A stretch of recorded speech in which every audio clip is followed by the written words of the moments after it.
Reading of the Gospel of Sri Ramakrishna, and I'll begin with the chant, the meditation on Sri Ramakrishna. Om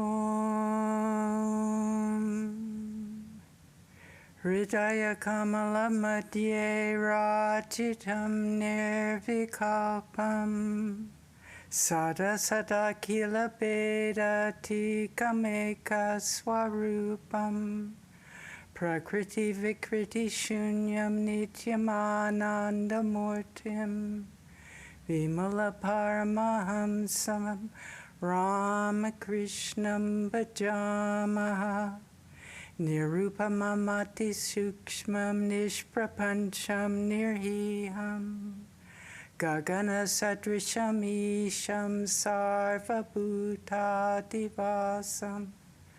Triguna Rahita Satchit Brahma Rupam Varenyam Vimala Paramahamsam Ramakrishnam Bhajamaha Vitaritum Avatirnam Jnana Bhakti Prashanti Pranaya Galita Chittam Jiva Dukkha Sahishnu Drita Sahaja Samadhim Chinmayam Komalangam Vimala Paramahamsam Ramakrishnam Bhajamaha.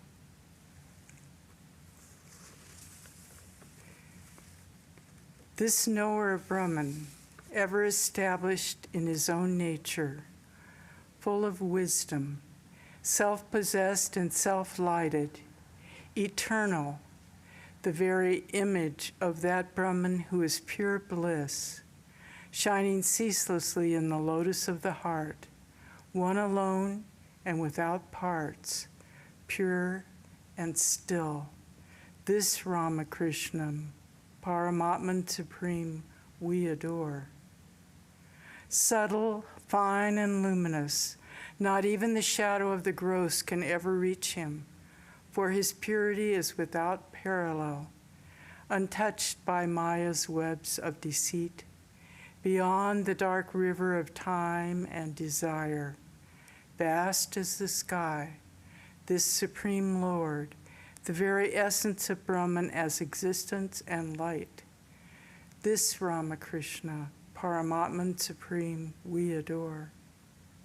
Saturated with divine consciousness, his home is in all. He hears every cry. He knows every pain. Under the weight of its compassion, his heart can deny the need of none. Born to raise the world with teachings of love, knowledge, and peace. Born to bring mankind fresh songs of joy. This certain refuge of all, this Ramakrishna, Paramatman Supreme, we adore. So I've been talking a little bit at the beginning each time about different people that Sri Ramakrishna initiated, because I was interested in how he initiated different people. And it very definitely differed from one person to the next. And this time I've chosen Gauri Mata, or Gauri Ma, as the person to talk about. There's a book here, it's put out by the Saradeshwari Ashram, which she was actually the founder of that ashram in her later years. From a very early age, Gauri Mata, she was called Mrindani, and from an early age, she was interested in spiritual life, and she didn't want to get married.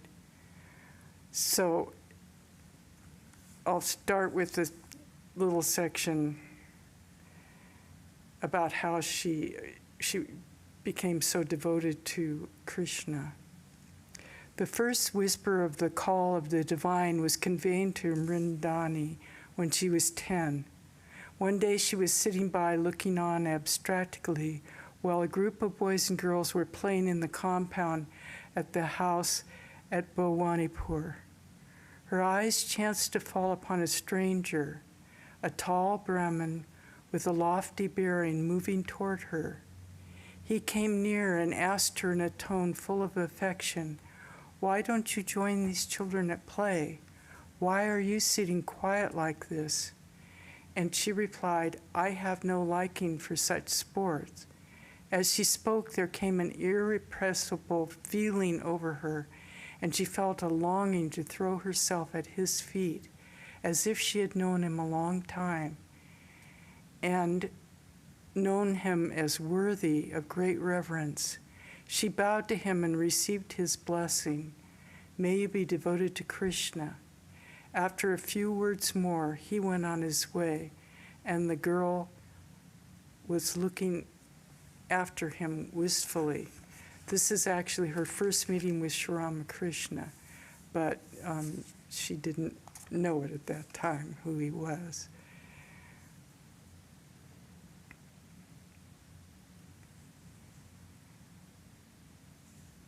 She asked people, she had been so attracted to this person that she did ask people where she could find him.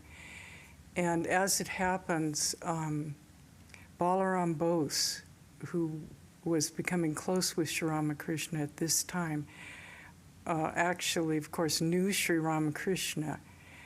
And he didn't know that they were the same person, but through circumstances, she heard about Sri Ramakrishna, and she tried to go by herself to the place where he lived.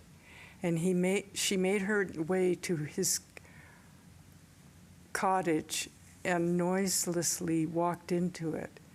The Brahmin was wrapped in meditation, and the whole cottage seemed to be lit up with a holy flame. She was speechless with wonder at what she saw. She bowed down to him and sat in a corner.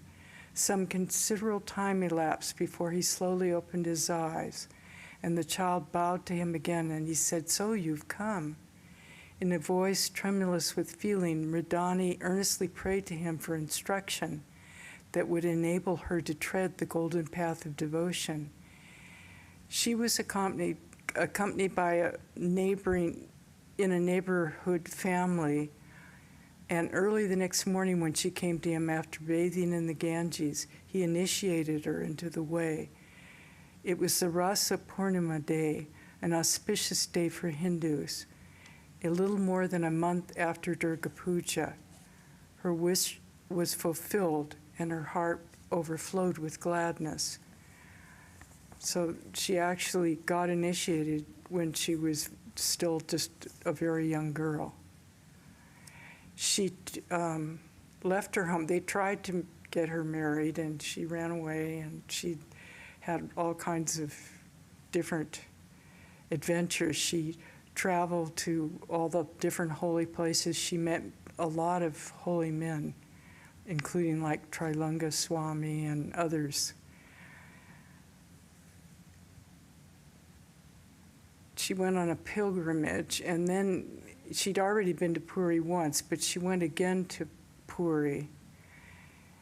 And by this time, Balaram Bose had entered into the inner circle of Ramakrishna's followers, and it was natural that he should want Gauri Ma, whom he called Didi, or elder sister, to hear his experiences and share his opinions of the holy saint.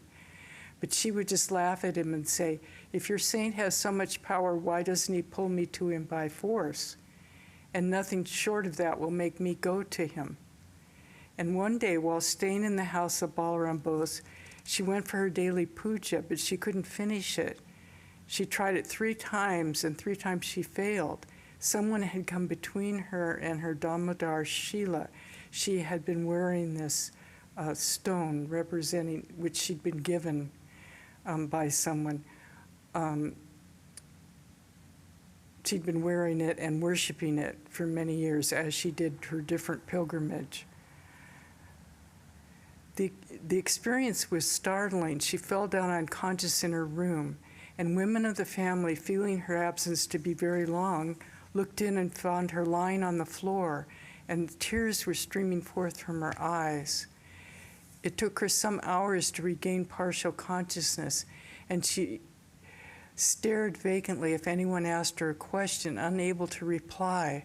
It was indeed as if someone was pulling her with a string tied to her heart. She couldn't prevent it, and she couldn't get a hold of the string. A crowd of visitors was too much for her, and she couldn't rest. In that way, the whole day passed, and the night too. She couldn't sleep, nor was she awake. It was a continued state of semi-consciousness. In the still hours of the night, some blissful being seemed to call out to her in a tone of unspeakable love. The call was too strong. In the early hours of the morning, she felt so drawn by the indivisible string that she had to come away from her room. But where would she go? It didn't seem like she was a free agent. The gatekeeper would not open the door and inform his master.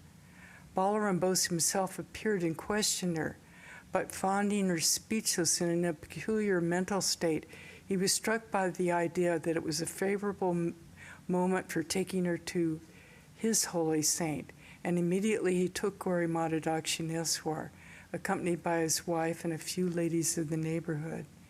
It was a beautiful morning. The rising sun had diffused its rays over the sky, and birds were warbling on sprouts and twigs in the temple garden of Dakshineswar. The gentle breeze was blowing on the holy Ganges. Balaram Bose, in a joyful mood, entered the room of the saint with his party.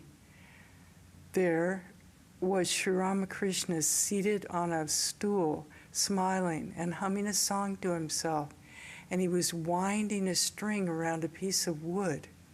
As soon as they entered his room, he'd finished the winding and put the piece of wood aside. All at once, the string, which had seemed to be pulling Gauri Ma, disappeared, along with her disquiet. She bowed to him, like the rest, and sat down speechless, trying to piece together fragments from a faint recollection. The saint seemed to her to be a known face. Speaking to Balaram Bose about the new visitor, the saint remarked that she was of his circle and had been known to him for a long time past. He added, "She has left hearth and home, cast out faults, shame, aversion, and fear, and become a pilgrim full of love of Krishna." Balaram Bose was surprised to find that the master knew her already, and so well. Then Gauri Ma remembered. This was the person who had blessed her in her childhood while passing by the street in South Calcutta, and had initiated her into a religious sadhana. Long years had passed by. The master and the disciples met again on the bank of the Ganges, as had been foretold. This was 1882, and she was now 25 years old. She became a very close and intimate disciple of the Master, and Holy Mother, she also, of course, was very close to.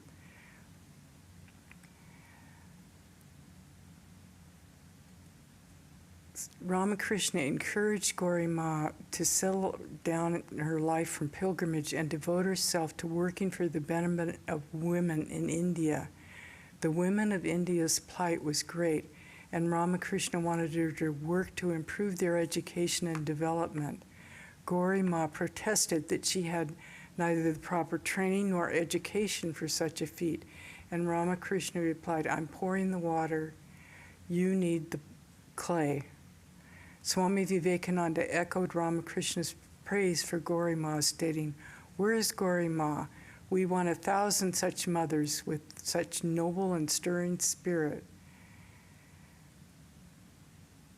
Gauri Ma was gently reminded by Sarada Devi, "The Master Ramakrishna said that your life was meant for serving women, the living goddess." So that's a little thing about someone else that was initiated by Sri Ramakrishna and how it happened to her. So tonight we're starting a new chapter. It's 13.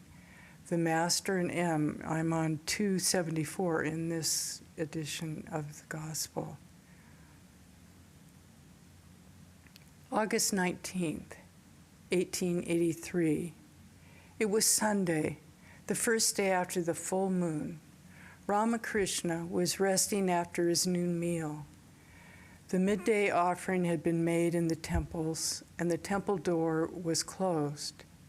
In the early afternoon, the Master sat up on the small couch in his room.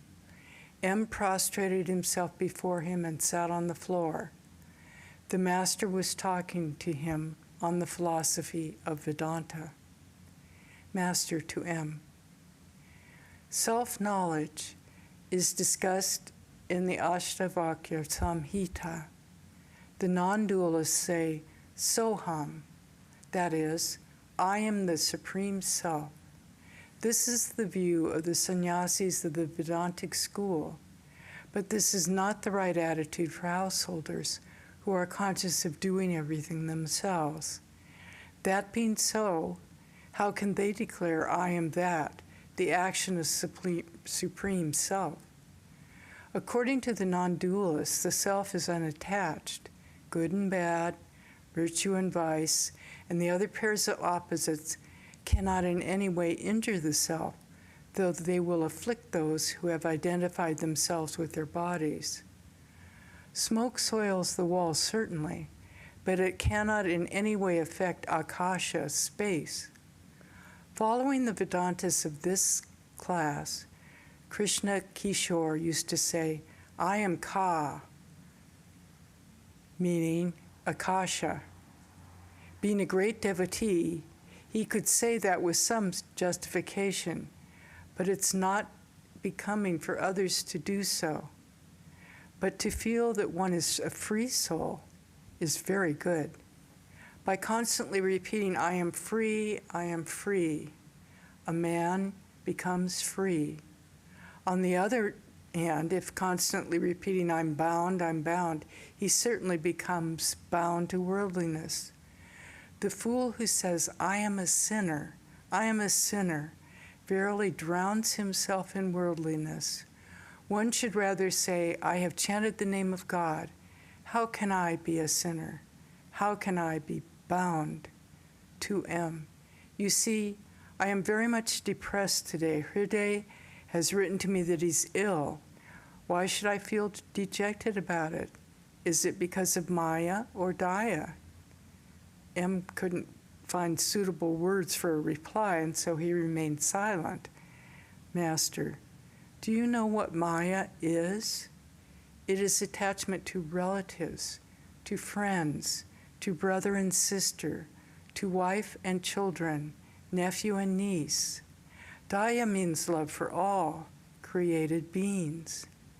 Now, what is this, my feeling about Hriday? Is it Maya or Daya? But Hriday did so much for me. He served me wholeheartedly and nursed me when I was ill. But later he tormented me also. The torment became so unbearable, I was about to commit suicide by jumping into the Ganges from the top of the embankment. But he did so much to serve me. Now my mind will be at rest if he gets some money. But whom shall I ask for it? Who likes to speak about things such things to rich visitors? At 2 or 3 o'clock in the afternoon, Adar Sen and Balaram arrived. After saluting Sri Ramakrishna, they sat on the floor and asked him if he was well. The Master said, Yes, I'm well physically, but a little troubled in mind. He didn't refer to Hriday and his troubles. The conversation turned to the goddess Simavahini. Master, yes, I visited the goddess. She is worshipped by one of the branches of the Malik family in Calcutta. The branch of the family is now in straitened circumstances, and the house they live in is dilapidated. The walls and floors are spotted with moss and pigeon droppings, and the cement and plaster are crumbling. But other branches of the Moloch family are well off. This branch has no sign of prosperity, to M. Well, what does that signify? M remained silent. Master, the thing is that everyone must reap the result of his past karma. One must admit the influence of tendencies inherited from past births and the results of the prarabdha karma. Nevertheless, in that dilapidated house, I saw the face of the goddess, radiating a divine light. One must believe in the divine presence in the image. Once I went to Vishnupur. The Raja of that place has several fine temples. In one of them is an image of the Divine Mother called Mrinmayi. There's a footnote.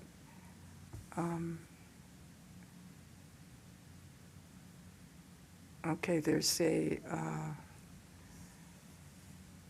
story about the legend concerning it, and I can read it to you. It's on this page.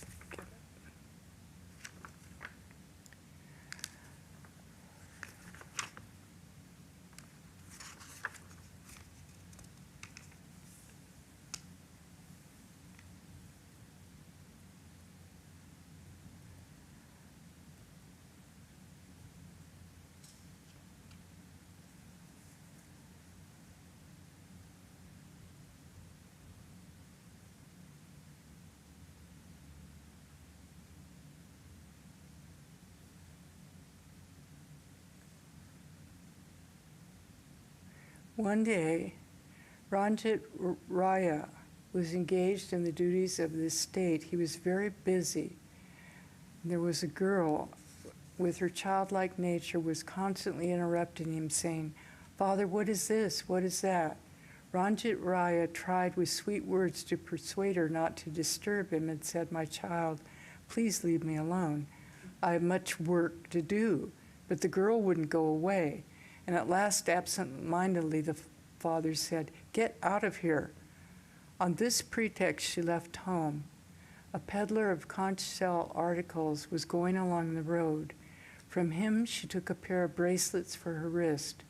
When he asked her the price, she said he could get the money from a certain box in her home. Then she disappeared. No one saw her again. In the meantime, the peddler came to the house and asked for the price of the bracelets. When she was not to be found at home, her relatives began to run about looking for her. Ranjit Rai sent people in all directions to search for her. The money for the bracelets was found in the box as she had indicated. Ranjit Rai was weeping bitterly when people came running to him and said that they'd noticed something in the lake. They all ran there and saw an arm with the conch shell bracelets on it being waved above the water. A moment afterward, it disappeared. Even now, the people worship her as the Divine Mother at the time of the annual festival. So that's the story of it.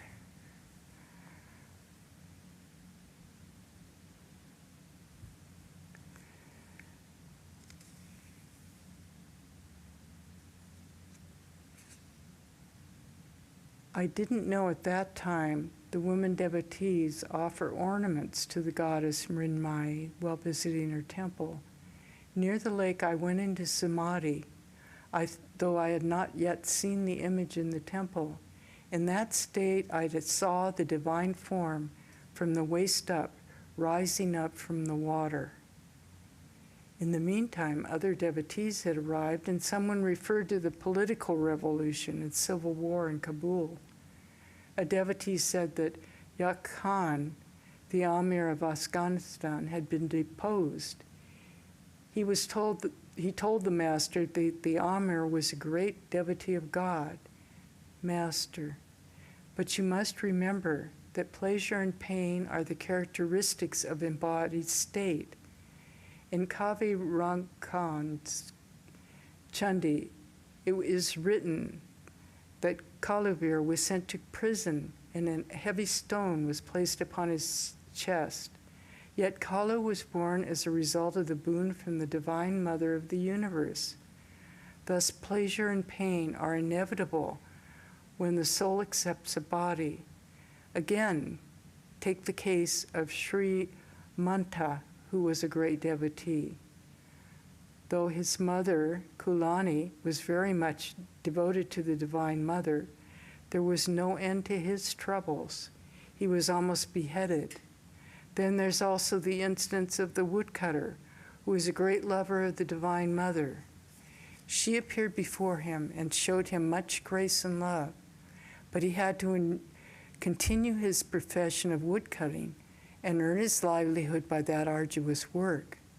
Again, while Devaki, Krishna's mother, was in prison, she had a vision of God himself, endowed with 4 hands, holding the mace, discus, conch shell, and lotus. But with all this, she couldn't get out of prison. M. Why speak only of getting out of prison? This body is the source of all our troubles. Devaki should have been freed from the body. Master, the truth is that one must reap the result of prarabdha karma. The body remains as long as the results of past actions do not completely wear it away. Once a blind man bathed in the Ganges, and as a result, he was freed from his sins. But his blindness remained all the same. Everybody laughs. It was because of his evil deeds in a past birth that he had to undergo that affliction. M. Yes, sir. The arrow that has already left the bow is beyond our control. So this is a reference to the idea of the different types of karma. It's considered to be like an archer with a bow and arrow. There's one that is still in the bow. There's one that you've already shot.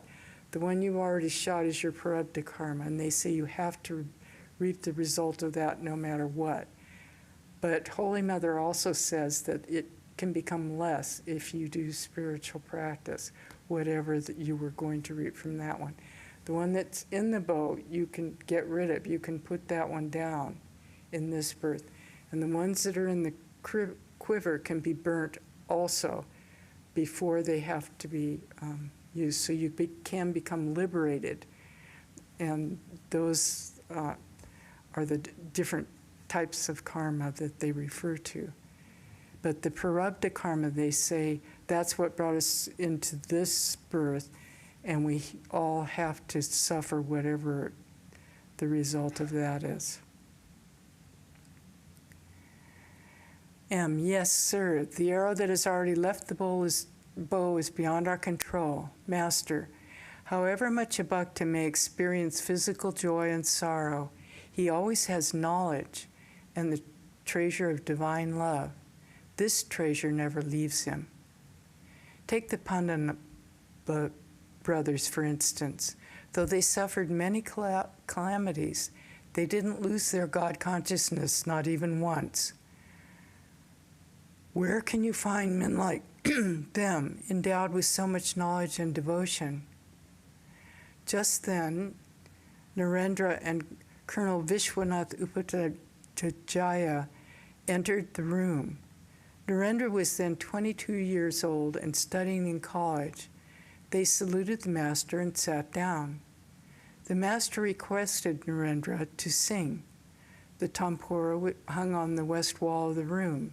The devotees fixed their eyes on Narendra as he began to tune the tampura.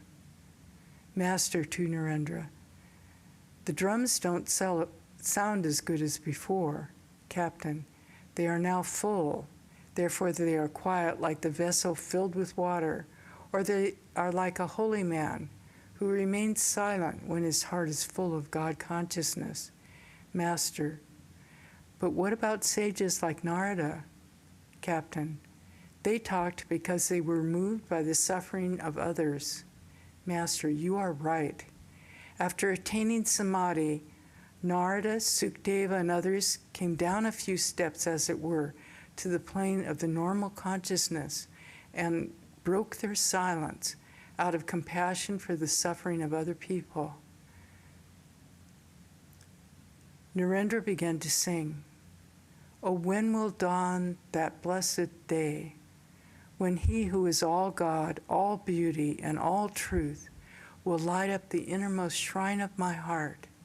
When shall I sink at last, ever beholding him in that ocean of delight?" No sooner had the master heard the words of the song that he went into deep samadhi. He sat with folded hands, facing the east. His body was erect and his mind completely bereft of worldly consciousness. His breath had almost stopped.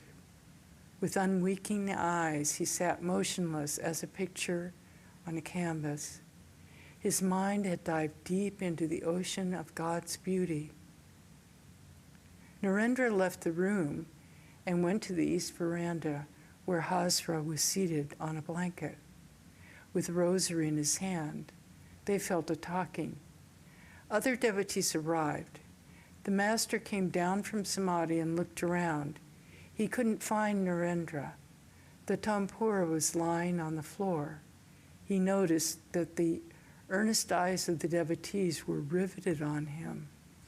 Master, referring to Narendra, "He has lighted the fire. Now it doesn't matter whether he stays in the room or goes out." To Captain and the other devotees, attribute to yourselves the bliss of God consciousness, then you too will experience ineffable joy. The bliss of God consciousness always exists in you. It is only hidden by the veiling and projecting powers of Maya. The less you are attached to the world, the more you can love God. Captain, the farther you proceed toward your home in Calcutta, the farther you will leave Benares behind. Again, the farther you proceed toward Benares, the farther behind you will leave your home. Master, as Radha advanced toward Krishna, she could smell more and more of the sweet fragrance of his body. The nearer you approach to God, the more you feel his love. As the river approaches the ocean, it increasingly feels the flow of the tide. The jnani experiences God consciousness within himself. It's like the upper Ganges flowing in only one direction. To him, the whole universe is illusory like a dream. He is always established in the reality of the self. But with the lover of God, the case is different. His feeling does not flow in only one direction. He feels both the ebb tide and the flood tide of divine emotion. He laughs and weeps and dances and sings in the ecstasy of God. The lover of God likes to sport with him. In the ocean of God consciousness, he sometimes swims, sometimes goes down, and sometimes rises to the surface like a piece of ice in the water. Everybody laughed. The jnani seeks to realize Brahman, but the ideal of the bhakta is the personal God, a God endowed with omnipotence and the six treasures. Yet Brahman and Shakti are in fact not different. That which is the blissful mother is again existence, knowledge, and bliss absolute. They're like a gem and its luster. When one speaks of the luster of the gem, one thinks of the gem, and again when one speaks of the gem, one refers to its luster. One cannot conceive of the luster of the gem without thinking of the gem, and cannot conceive of the gem without thinking of the luster. Existence, knowledge, bliss absolute is one, and one only. But if it is associated with different limiting adjuncts on account of different degrees of its manifestation, then one finds various forms of God. The devotee sings, "O my divine mother, thou art all these." Wherever you see actions like creation, preservation, and dissolution, These are the manifestation of Shakti. Water is water, whether it is calm or full of waves and bubbles. The Absolute alone is the primordial energy which creates, preserves, and destroys. Thus it is the same captain, whether he remains active or inactive, performs his worship, or pays a visit to the governor. Only we designate him by different names at different times. Captain: yes, that is so. Master: I said those words to Keshav Sen. Captain: Keshav is not an orthodox Hindu. He adopts manners and customs according to his own whim. He's a well-to-do gentleman and not a holy man. Master to the other devotees: Captain forbids me to see Keshav. Captain: but sir, you act as you will. What can I do? Master sharply: why shouldn't I go to Keshav? You feel at ease when you go to the Governor General's house, and for money at that. Keshav thinks of God and chants his name. Isn't it you who are always saying that God himself has become the universe and all its living beings? Doesn't God dwell in Keshav also? With these words, the master left the room abruptly and went to the northern veranda. Captain and the other devotees remained, waiting for his return. M accompanied the master to the veranda, where Narendra was talking with Hazra. Sri Ramakrishna knew that Hazra was always indulged in dry philosophical discussion. Hazra would say, "The world is unreal, like a dream. Worship, food offerings to the deity, and so forth are hallucinations of the mind. The aim of spiritual life is to meditate on one's own real self." And then he would repeat, "I am he, I am he." But with all that, he had a soft corner in his heart for money and material things and people's attention. Sri Ramakrishna smiled and said to Hazra and Narendra, "Hello, what are you talking about?" Narendra smiling, "Oh, we're discussing a great many things. They're rather too deep for others." Master with a smile, "But pure knowledge and pure love are one and the same thing. Both lead the aspirant to the same goal. The path of love is much easier." Narendra quoted a song, "O Mother, make me mad with thy love. What need have I of knowledge and reason?" Narendra said to M that he'd been reading a book by Hamilton, who wrote, quote, "A learned ignorance is the end of philosophy and the beginning of religion," end of quote. Master to M, "What does that mean?" Narendra explained the sentence in Bengali. The master beamed with joy and said in English, "Thank you, thank you."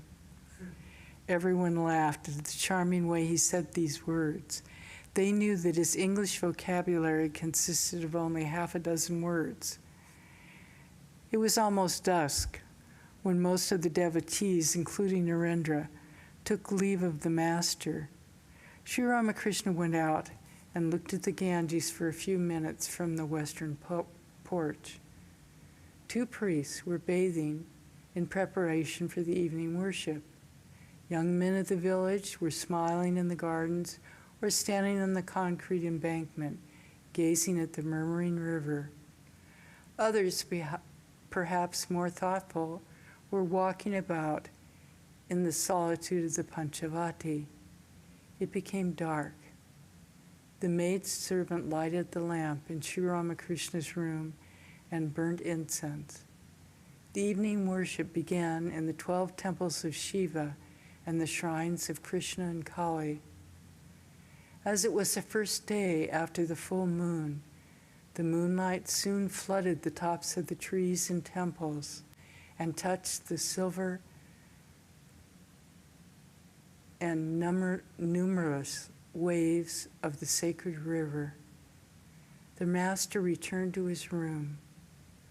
After bowing to the Divine Mother, he clapped his hands and chanted the sweet names of God. A number of holy pictures hung on the wall of his room.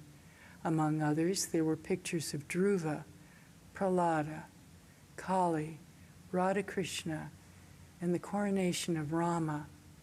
The Master bowed low before the pictures and repeated the holy names.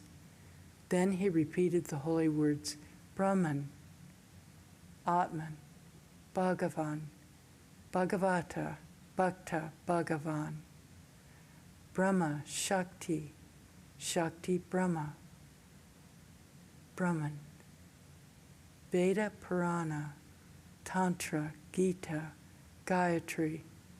Then he said, I have taken refuge at thy feet, O Divine Mother. Not I, but thou. I am the machine, and thou art the operator. While the Master was meditating in this fashion on the Divine Mother, a few devotees, coming in from the garden, gathered in his room. Sri Ramakrishna sat down on the small couch. He said to the devotees, Narendra, Bhavanath, Rakal, and the devotees like them belong to a group of the Nitya Siddhas. They are eternally free. Religious practices on their part are superfluous. Look at Narendra. He doesn't care about anyone. One day he was going with me in Captain's carriage. Captain wanted him to take a good seat, but Narendra didn't even look at him. He's independent even of me. He doesn't tell me all he knows, lest I should praise his scholarship before others. He's free from ignorance and delusion. He has no bonds. He is a great soul. He has many good qualities.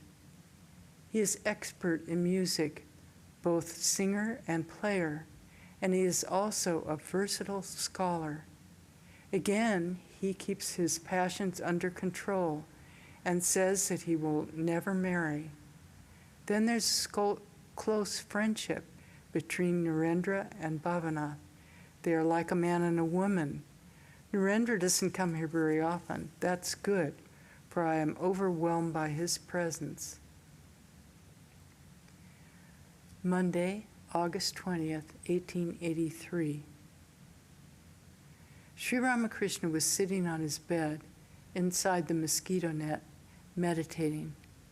It was about 8 o'clock in the evening. M was seated on the floor with his friend Hari Babu. Hari, a young man of 28, had lost his wife about 11 years before and had not married a second time. He was much devoted to his parents, brothers, and sisters. Hazra was living at Dakshineswar. Rakal lived with the Master, though now and then he stayed at Adar's house.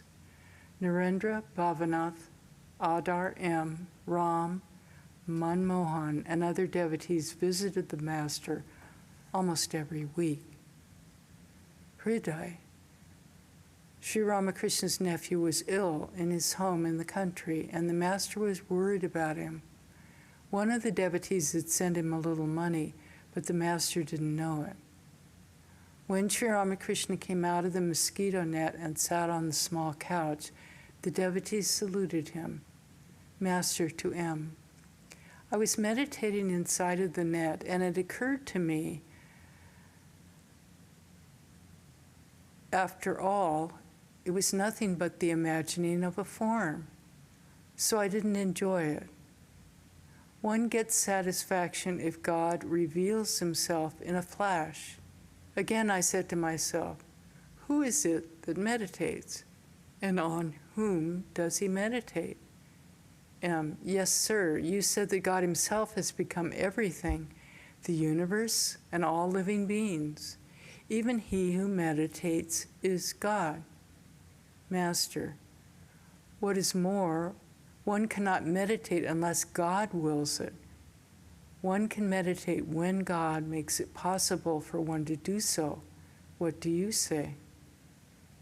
M. True, sir. You feel like that because there is no I in you. When there is no ego, one feels like that. Master. But it is good to have a trace of ego, which makes it possible for a man to feel that he is the servant of God. As long as a man thinks that he is the one who is doing his duty, it is very good for him to feel that God is the master and he is God's servant. When one is conscious of doing work, one should establish with God the relationship of servant and master. M was always reflecting on the nature of the Supreme Brahman. Master to M. Like the Akasha, Brahman is without any modification. It has become manifold because of Shakti. Again, Brahman is like fire, which itself has no color. The fire appears white if you throw white substance into it, red if you throw red, black if you throw black. The three gunas, sattva, rajas, and tamas, belong to Shakti alone. Brahman itself is beyond these three gunas. What Brahman is cannot be described. It is beyond words. That which remains after everything is eliminated by the Vedantic process of not this, which is of the nature of bliss, is Brahman. Suppose a husband of a young girl has come to his father-in-law's house and is seated in the drawing room with other young men his age. The girl and her friends are looking at them through the window. Her friends don't know her husband and ask her, pointing to one young man, "Is that your husband?" "No," she replies, smiling. They point to another young man and ask, "Is that your husband?" Again she answers, "No." They repeat the question, referring to the third. She gives the same answer. At last they point to her husband and ask, "Is he the one?" She says neither yes nor no. She only smiles and keeps quiet. Her friends realize he is indeed her husband. One becomes silent on realizing the true nature of Brahman. To M. Well, why do I talk so much? M.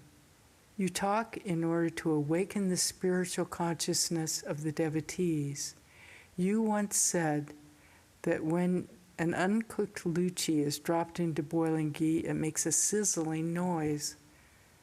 The master began to talk to M about Hazra. Master, do you know the nature of a good man? He never troubles others. He never harasses people. The nature of some people is such that when they go to a feast, they want special seats. A man who has true devotion to God never makes a false step, never gives others trouble for nothing. It is not good to live in the company of bad people. A man should stay away from them and thus protect himself. To M. Isn't that so? Master. Yes, sir. The mind seeks far down in the company of the wicked. But it's quite different with a hero, as you say. Master, how is that? M. When a fire is feeble, it goes out when even a small stick is thrown into it. But a blazing fire is not affected even if a plantain tree is thrown into it. The tree itself is burnt to ashes. The master asked M about his friend, Hari Babu. M. He's come here to pay you his respects. He lost his wife long ago. Master to Hari, what kind of work do you do? M. Nothing in particular, but at home he takes good care of his parents, his brothers, and his sister. Master with a smile. How is that? You are like Elder, the pumpkin cutter. You're neither a man of the world nor a devotee of God.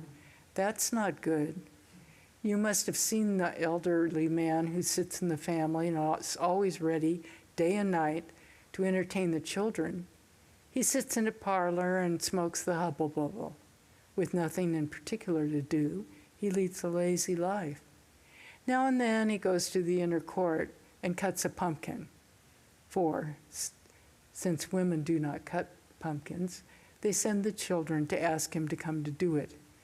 That's the extent of his usefulness. Hence his nickname, Elder the Pumpkin Cutter. You must do this as well as that. Do your duties in the world and fix your mind on the lotus feet of God. Read books of devotees like the Bhagavata or the Life of Chaitanya when you are alone and have nothing else to do. It was about 10 o'clock. Sri Ramakrishna finished a light supper of farina pudding and 1 or 2 luchis. After saluting him, M and his friend took their leave. Friday, September 7th, 1883. Sri Ramakrishna and M were talking in the master's room at 7:30 in the evening. No one else was present. Master: the other day I went to Calcutta, and as I drove along the streets in the carriage, I observed everyone's attention was fixed on low things. Everyone was brooding over his stomach, running after nothing but food. Everyone's mind was turned to woman and gold. I saw only 1 or 2 with their attention fixed on higher things, with their minds turned toward God. M: the present age has aggravated the stomach worry. Trying to imitate the English, people have turned their attention to more luxuries, and therefore their wants have increased. Master: what do the English people think about God? M: they believe in a formless God. Master: that is also one of our beliefs. For a time, master and disciple remained silent. Then Sri Ramakrishna began to describe his experiences of Brahman.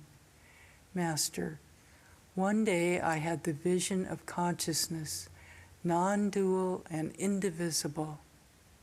At first it had been revealed to me that there were innumerable men, animals, and other creatures, and among them were our aristocrats, the English, the Muslim, myself, scavengers, dogs, also a bearded Muslim with an earthenware tray of rice in his hand. He put a few grains of rice in everyone's mouth, and I too tasted a little. Another day, I saw that rice, vegetables, and other foodstuff, and filth and dirt as well, lying around. Suddenly, the soul came out of my body like a flame, and it touched everything. It was like a protruding tongue of fire, and it tasted everything once, even the excreta. It was revealed to me that all these are one substance, the non-dual and indivisible consciousness. Another day, it was revealed to me that I had devotees, my intimate companions, my very own. Thereafter, I would climb on the roof of the kuti as soon as the bells and the conch shells of the evening worship sounded in the temples, and cry with a longing heart, "Oh, where are you? Come here. I'm dying to see you." To M: well, what do you think of these visions? M: God sports through you. This I have realized, that you are the instrument and God is the master. God has created other beings as if with a machine, but you He created with His own hands. Master: well, Hazra says that after the vision of God, one acquires 6 divine powers. M: those who seek pure love don't want powers. Master, perhaps Hazra was a poor man in his previous life. That's why he wants so much to see manifestations of power. He wants to know what I talk about with the cook. He says to me, you don't have to talk to the cook. I shall talk to the manager of the temple myself and see that you get everything that you want. M laughs aloud. He talks to me that way too, and I say nothing. M. Many a time you have said that a devotee who loves God for the sake of love does not care to see God's power. A true devotee wants to see God as Gopala. And this is the baby Krishna. In the beginning, God becomes the magnet and the devotee the needle. But in the end, the devotee himself becomes the magnet and God the needle. That is to say, God becomes small to his devotee. Master, yes, it's just like the sun at dawn. You can easily look at that sun. It doesn't dazzle the eyes. Rather, it satisfies them. God becomes tender for the sake of his devotees. He appears before them, setting aside his powers. Both remain silent for some time. M. Why should your visions not be real? If they are unreal, then the world is still more unreal.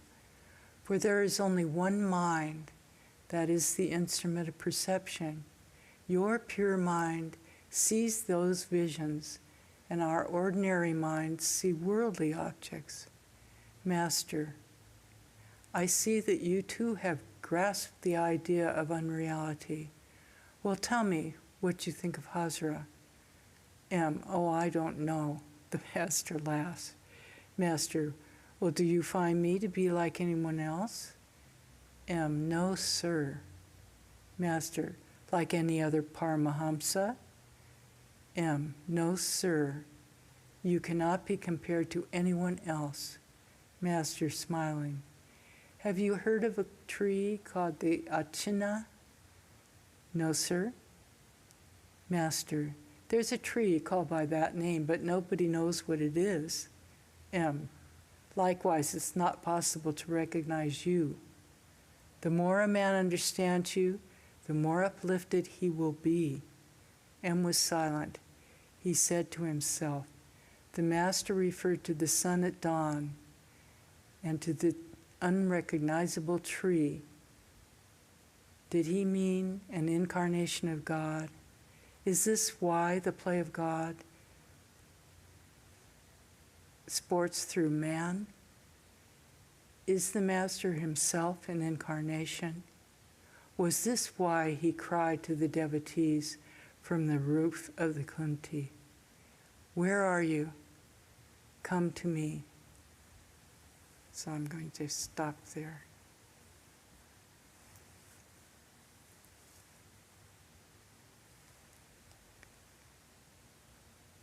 Loka samasta sukhino bhavantu.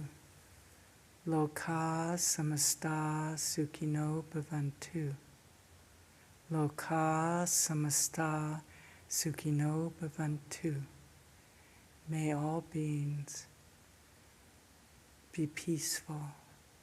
May all beings realize the truth and be free.